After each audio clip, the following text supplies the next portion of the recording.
سورہ قصص پارہ نمبر 20 آیہ کریمہ نمبر 57 سے لے کر 60 تک۔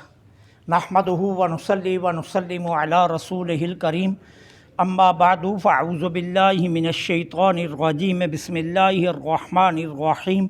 وقالوا ان نتبع الہدی معک نتخطف من ارضنا اولم نمکن لهم حرما آمنا یجبی الیہ ثمرات کل شیء رزقا من لدنا ولکن اکثرهم لا یعلمون۔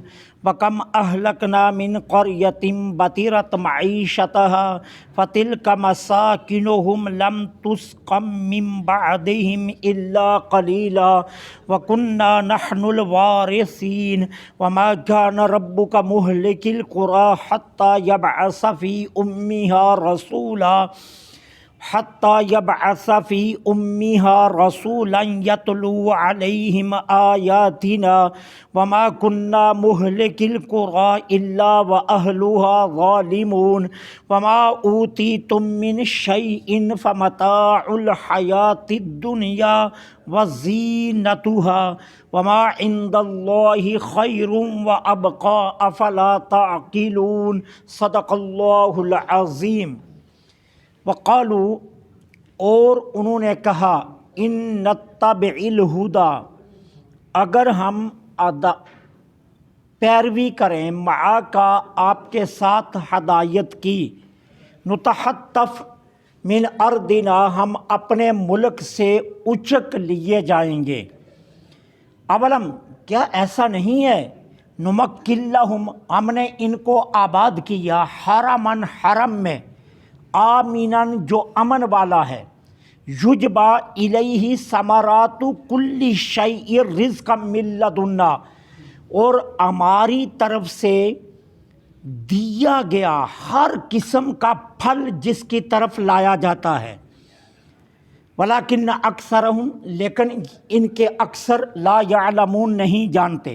وکم، اور کتنی آبادیاں ہیں، اہلکنا، جن کو ہم نے برباد کر دیا، بطرت معیشتہا، جو اپنی خوشحالی پر اتراتے تھے، فتلک مساکنہم، یہ ہیں ان کے مکانات، لم تسکن من بعدہم، نہیں ٹھہرا ان کے مکانوں میں کوئی، الا قلیلا، مگر بہت تھوڑا، وکنہ، اور ہم ہی ہیں وارث، وما کان ربک مہلک القری، اور آپ کا رب کسی بستی کو نہیں برباد کرتا، حتیٰ، یہاں تک، بیچتا ہے یا بیچ دے، فی امہا، اس کے مرکز میں، رسولاً، اپنا رسول، یتلو، جو تلاوت کرے ان پر، آیاتنا، ہماری آیتوں کو، وما کننا مہلک القری، اور نہیں ہم کسی بستی کو برباد کرتے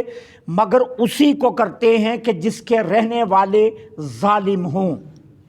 وما اوتیتم من شیء، اور جو تم کو جو کچھ بھی دیا گیا، فمتاع الحیات الدنیا وزینتها، یہ تو دنیا کا سامان اور اس کی زینت ہے، وما عند اللہ خیر، اور جو اللہ کے پاس اجر ہے وہ بہتر، اچھا ہے، وابقی، اور دائمی ہے، ہمیشہ رہنے والا، افلا تعقلون، کیا تمہیں عقل نہیں ہے؟ پہلی آیہ کریمہ میں کفار کا ایک شبہ ہے، اور اگلی تمام آیات میں اللہ اس شبے کے کئی جواب دے رہا ہے، اور کفار کے عذر کو زائل کیا جا رہا ہے۔ کفار کا عذر کیا ہے؟ وہ یہ کہتے تھے کہ اگر ہم آپ کے ساتھ ہدایت کی پیروی کریں تو ہمیں ہمارے ملک سے نکال دیا جائے گا، ہمیں ہمارے ملک سے اچک لیا جائے گا اگر ہم آپ کے ساتھ پیروی کریں۔ اللہ تعالیٰ عز و جل نے اس شبے کا جواب یہ دیا، کیا تمہیں معلوم نہیں کہ اللہ نے تمہیں حرم میں آباد کیا؟ کیا یہ تمہیں معلوم نہیں ہے کہ رب نے تمہیں حرم میں آباد کیا ہے؟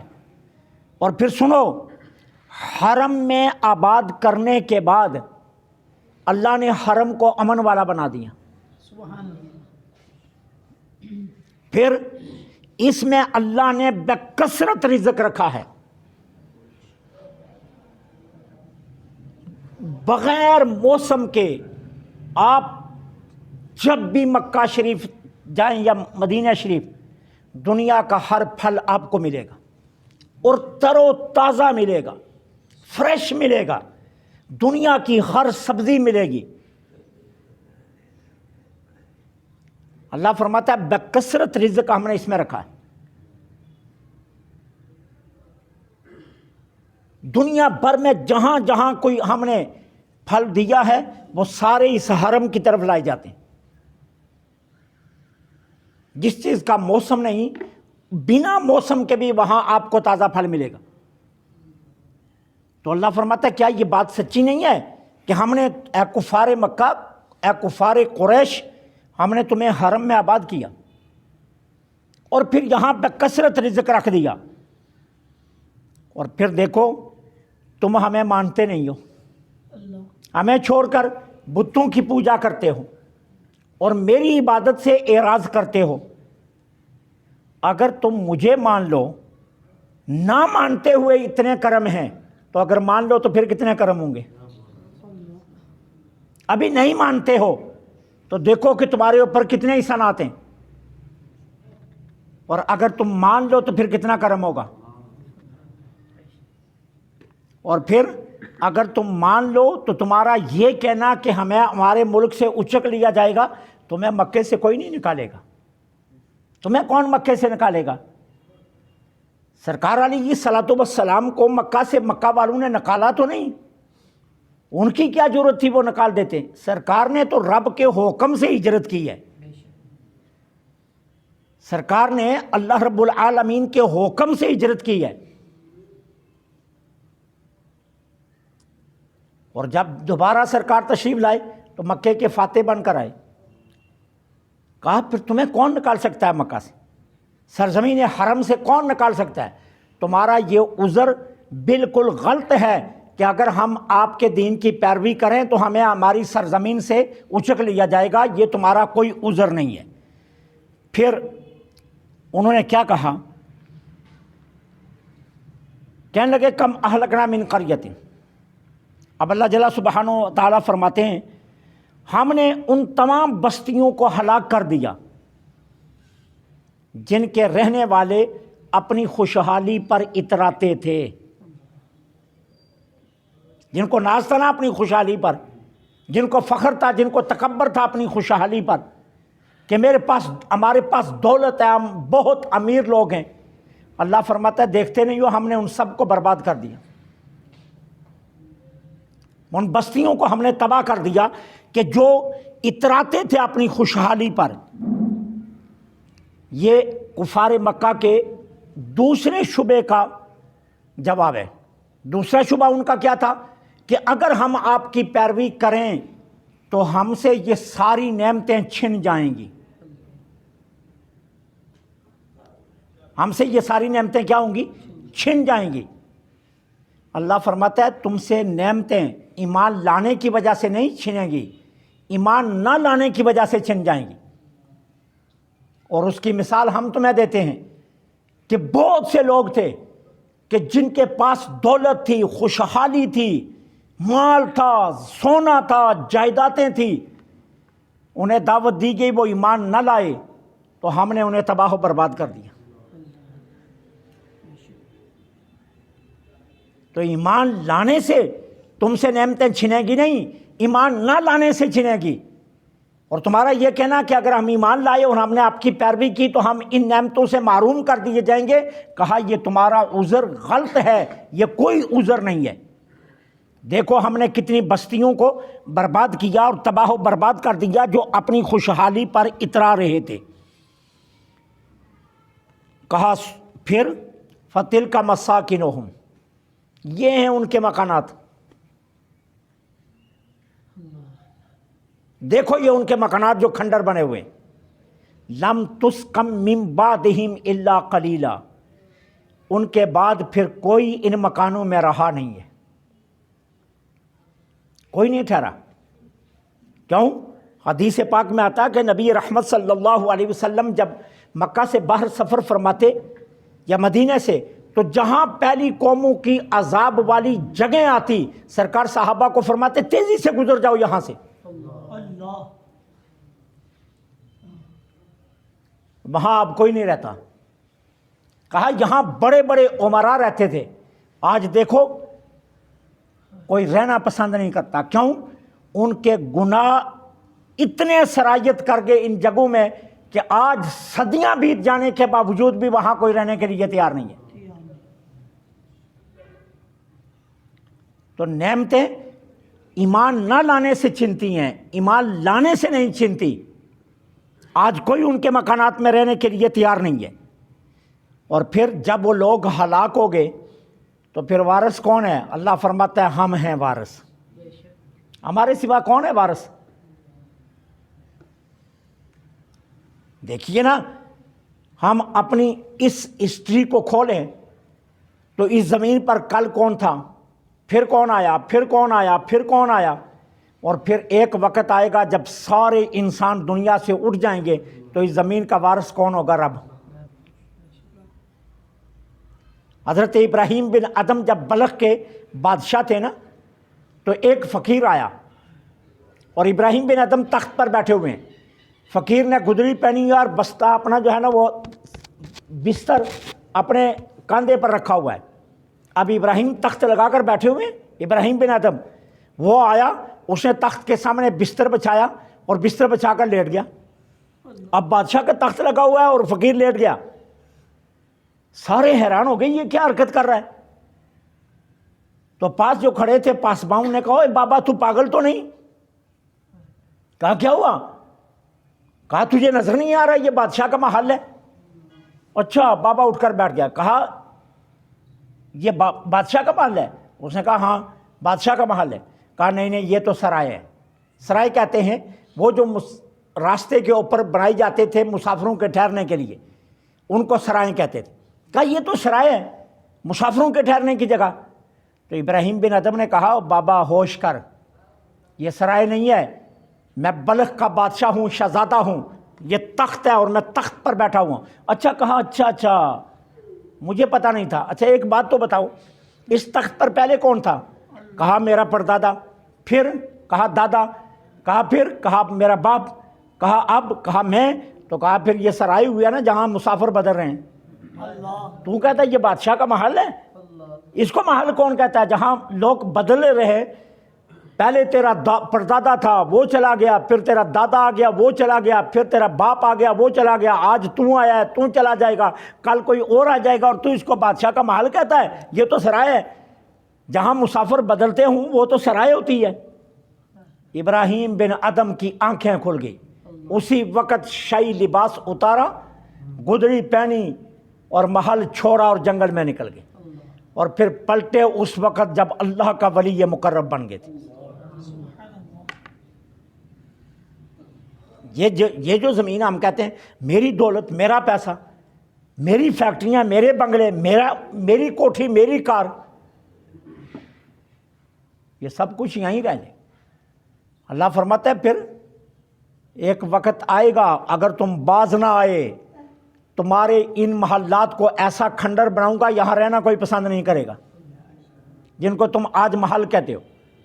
لم تسکن من بعدہم الا قلیلا، اور پھر ایک وقت آئے گا تمہاری نسل کو ختم کر کے وارث ہم ہوں گے۔ نحن الوارثین، ہم ہیں وارث۔ اور حدیث پاک میں نے پہلے بھی آپ کی خدمت میں عرض کی تھی یہ حدیث پاک، کہ جب کوئی دو بھائی یا دو رشتہ دار یا دو جو ہے نا قریبی آپس میں زمین کے لیے لڑتے ہیں نا، تو کہتے ہیں زمین نیچے سے مسکرا رہی ہوتی ہے۔ وہ لڑائی کر رہے ہوتے ہیں، یہ میرا مرلہ ہے، وہ کہتا نہیں یہ میرا مرلہ ہے، وہ کہتا نہیں یہ میرا پلاٹ ہے، وہ کہتا نہیں یہ میرا پلاٹ ہے، ٹھیک ہے نا؟ پھر بندوقیں نکلتی ہیں، یہ میرا ہے، یہ تیرا ہے۔ زمین مسکرا رہی ہوتی ہے، اور زمین مسکرا کر کہتی ہے دو بے وقوف لڑ رہے ہیں، نہ میں اس کی ہوں نہ میں اس کی ہوں، میں تو رب کی ہوں،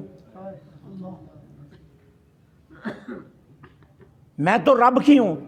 اور پھر جب وہ باز نہیں آتے نا، کہتے ہیں میں نہیں، میں مالک ہوں، تو زمین کہتی ہے میں کر لے، بس تھوڑا سا انتظار کر، جب تو میرے اندر آئے گا پھر میں پوچھ لوں گی میں کیا ہے۔ پھر میں تجھ سے پوچھوں کہ میں کیا ہے؟ تو یہ جو کچھ ہم کر رہے ہیں، اللہ فرماتا ہے وارث ہم ہیں، ہمارے سوا کوئی اور وارث نہیں۔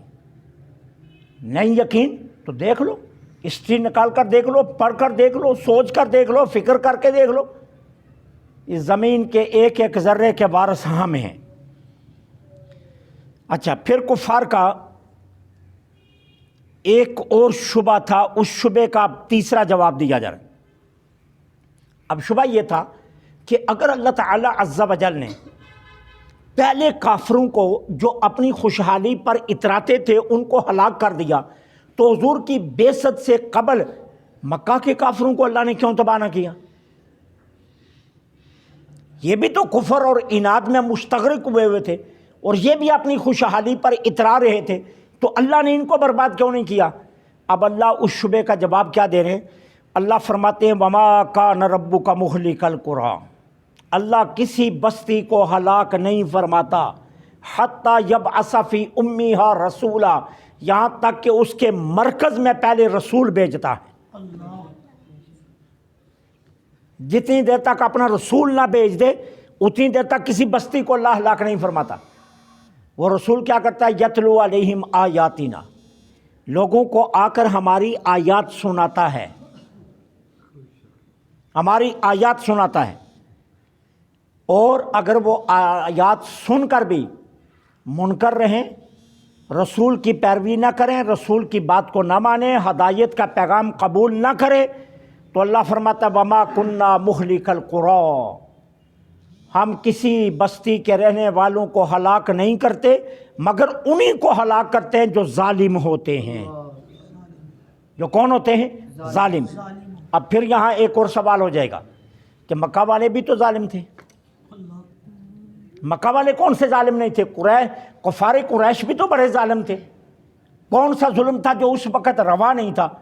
قتل و غارت عام تھا، انسانیت سسک رہی تھی، غلاموں کو جو ہے نا وہ بازار میں ننگا کر کے بیچا جاتا تھا، جوان بیٹا اپنی بیوہ ماں سے نکاح کر رہا تھا، بچیوں کو زندہ درگور کیا جا رہا تھا، ماؤں کے کپڑے اتار کر منڈی میں ان کا ریٹ لگایا جاتا تھا، اس سے بڑھ کر اور ظلم کیا ہو سکتا ہے؟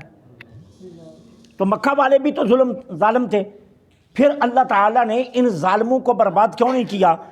تو اس کا جواب یہ ہے کہ یہ ظالم تو ضرور تھے، لیکن اللہ دیکھ رہا تھا کہ یا تو یہ خود ایمان لے آئیں گے یا ان کی نسل میں لوگ ایمان لے آئیں گے، یا تو یہ خود ایمان لے آئیں گے یا ان کی نسل کے لوگ ایمان لے آئیں گے، اس لیے اللہ ان کو تباہ نہیں کر رہا تھا، کیونکہ اللہ اپنے علم سے جان رہا تھا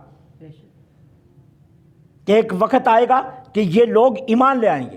اب سرکار علیہ الصلوۃ والسلام پر جب اہل طائف نے ظلم کیا نا، پتھر برسائے، حضور کو لو لہاں کر دیا، نعلین مقدس خون معطر سے بھر گئے، اور سرکار نڈھال ہو کر ایک جگہ پر بیٹھ گئے، تو جبریل امین مالک الجبال کو ساتھ لے کر آ گئے۔ اللہ کے رسول فرشتوں کا نگہبان، یہ پہاڑوں کا نگہبان فرشتہ حاضر ہے، آپ حکم دیں طائف کے دونوں پہاڑوں کو یہ اٹھائے گا اور درمیان میں ساری بستی کو رکھ کر پہاڑ اس طرح مارے گا کہ جس طرح چکی کے درمیان دانا پس جاتا ہے یہ پس جائیں گے، ان کا نام و نشان مٹ جائے گا۔ حکم کریں، یہ ہوا کا فرشتہ میرے ساتھ ہے، حکم کریں، ابھی آندھی چلے گی، ان لوگوں کو اٹھا کر اوپر لے جائے گی اور پھر اوندے منہ زمین پر مارے گی، ان کا نام و نشان مٹ جائے گا۔ یہ بارش کا فرشتہ میرے ساتھ ہے، حکم کریں، طائف میں اتنی بارش برسے گی کہ یہ لوگ پانی میں بہہ کر غرق ہو جائیں گے، حکم کریں آپ۔ سرکار نے فرمایا جبرائیل نہیں، مجھے یہ تینوں باتیں منظور نہیں۔ اللہ کے رسول پھر کیا؟ فرمایا میں دیکھتا ہوں، آج نہ صحیح لیکن کوئی وقت آئے گا یہی لوگ یا ان کی نسلیں کلمہ پڑھ جائیں گی، اس لیے میں ان کو تباہ نہیں کرنا چاہتا۔ تو اس لیے اللہ کفار قریش پر اس لیے اللہ عذاب نہیں بھیج رہا تھا، اس لیے انہیں تباہ نہیں کر رہا تھا کہ اللہ جانتا تھا کہ ایک وقت آئے گا ان کی نسلیں کلمہ پڑھ جائیں گی۔ اب دیکھیے نا، مکے میں اسلام کی دشمنی کا سب سے بڑا جو جھنڈا تھا نا وہ ابو جال کے گھر پر لگا ہوا تھا. سب سے بڑا دشمن ابو جال تھا. سرکار نے فرمایا موسیٰ علیہ السلام کا فرعون بھی بڑا ظالم تھا، لیکن فرمایا میرا فرعون موسیٰ کے فرعون سے بھی بڑا ظالم ہے، اور اشارہ تھا ابو جال کی طرف. فرمایا میرا فرعون موسیٰ کے فرعون سے بھی زیادہ سخت ہے. اس نے تو ازدا دیکھا نا تو کہنے لگا موسیٰ ازدے کو پکڑ لو، میں تیرے رب کو مان لیا. سرکار فرماتے ہیں میں نے تو اس کو چاند توڑ کر بھی دکھایا، یہ پھر بھی نہیں مانا. یہ تو اس سے بھی بڑا سخت دل ہے میرا فرعون. اسلام کا سب سے بڑا دشمن یہ تھا، لیکن اللہ کی شان دیکھیے، یہ اسلام کا سب سے بڑا دشمن تھا. اس کے گھر پر اسلام کی مخالفت کا سب سے بڑا جھنڈا لگا ہوا تھا، لیکن ایک وقت آیا اسی کا بیٹا حضرت اکرمہ اسلام قبول کر گئے، اور پھر اسی گھر پر اسلام کا جھنڈا بھی لہرانے لگا. جس گھر پر کفر کا سب سے بڑا جھنڈا لگا ہوا تھا اسی گھر پر پھر اسلام کا جھنڈا لگ گیا، اور حضرت اکرمہ ابو جال کے بیٹے. ٹھیک ہے، تو سرکار یہ چیز دیکھ رہے تھے، رب بھی یہ چیز دیکھ رہا تھا کہ ان کی نسلیں جو ہیں وہ ایمان لے آئیں گی، اس لیے اللہ کفار قریش کو تباہ نہیں فرما رہا تھا. اب اس کے بعد اللہ تعالیٰ نے ان کے ایک اور شبے کا جو ہے نا وہ جواب دیا. شبہ کیا تھا؟ کہ اگر ہم آپ کی پیروی کرتے ہیں تو یہ نعمتیں چھن جائیں گی، یہ نعمتیں ہم سے چھن جائیں گی. اب وہ یہ کیوں کہہ رہے تھے بار بار کہ یہ نعمتیں چھن جائیں گی؟ اس لیے کہ اسلام کا ایک کمال ہے.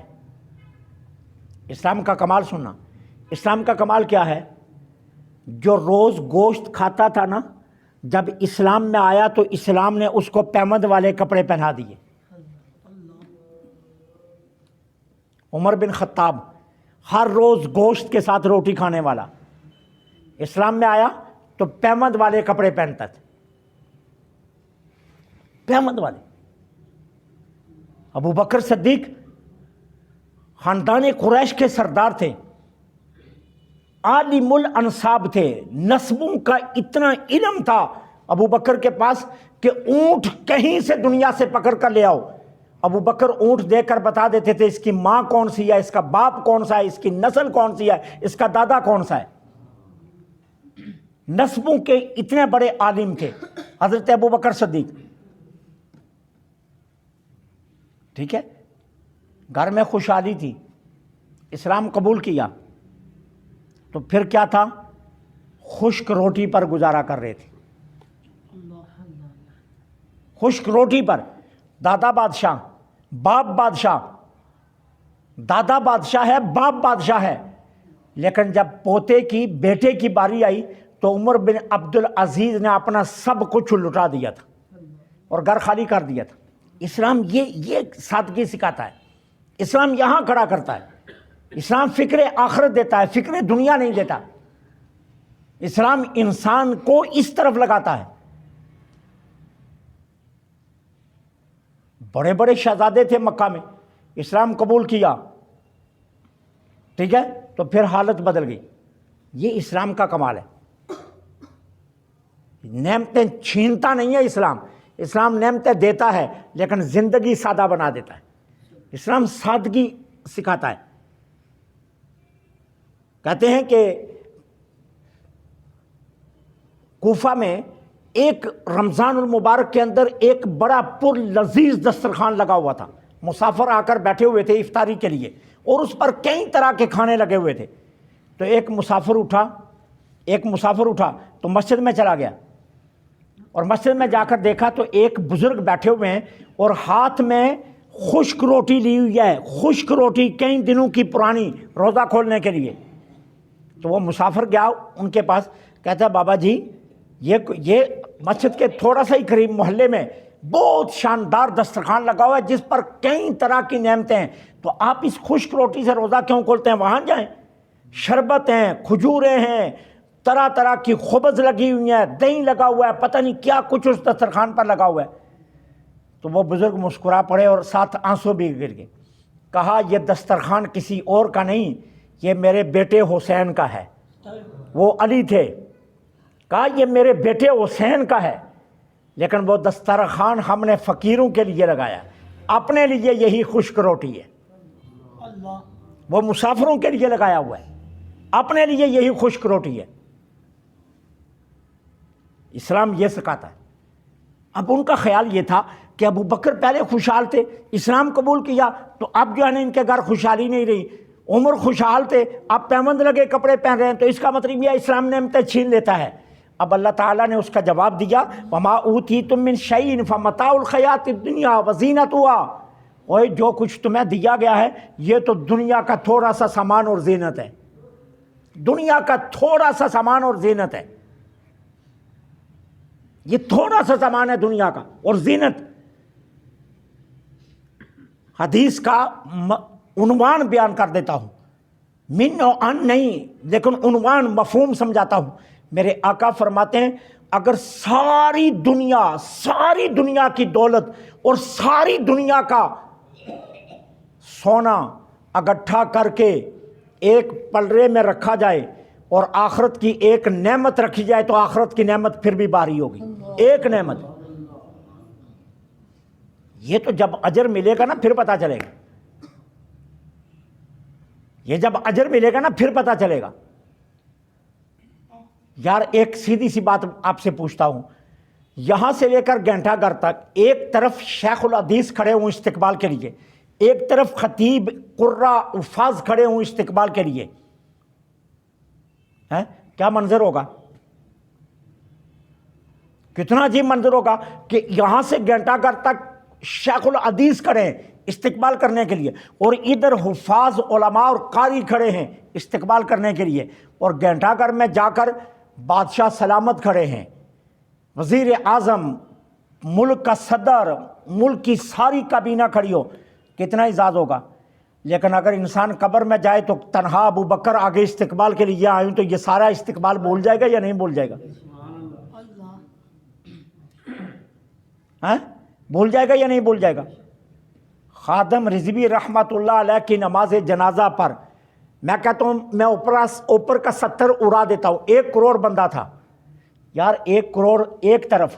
جب خادم رضوی اپنی قبر میں گئے ہوں گے، میرے آقا چاروں یاروں سمیت جب آئے ہوں گے تو اس سے استقبال کا کیا عالم ہوگا؟ پھر اس کو دنیا سے جوڑا جا سکتا ہے؟ دنیا کا کوئی اجتماع اس 5 نفوس قدسیہ کا کوئی مقابلہ کر سکتا ہے؟ سرکار نے جس شان سے لیا ہوگا وہ شان کوئی دنیا میں دے سکتا ہے؟ تو اللہ فرماتا ہے یہ جو دنیا کا سامان تمہیں دیا گیا ہے اس کی حیثیت ہی کیا ہے؟